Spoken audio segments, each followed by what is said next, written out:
বাঁকুড়া জেলার সোনামুখী গ্রাম। দুর্গাপুর দিয়ে যাচ্ছি, দুর্গাপুর ব্যারেজ পেরিয়ে বেলিয়াতোড় হয়ে বাঁকুড়া জেলার সোনামুখী শহর।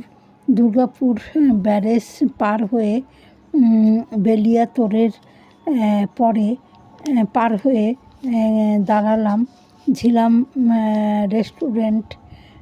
খড়ের ছাউনি দিয়ে ঘেরা এই রেস্টুরেন্ট, পাশেই একটা নদী।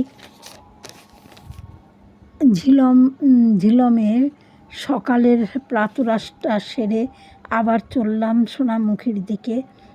এসে গেছি কুসুম কুমারী হরনাথ মন্দির। হরনাথের সঙ্গে কুসুম কুমারী দেবীর সঙ্গে বিয়ে হয়েছিল। হরনাথের কৃষ্ণ প্রতি আকৃষ্ট হয়ে, এখনই মনে পড়ল,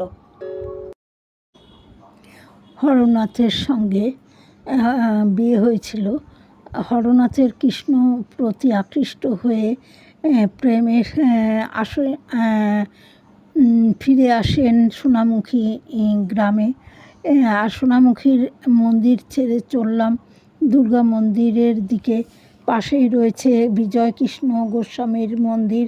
এরপর চলে এলাম মাইতো কালীবাড়ি।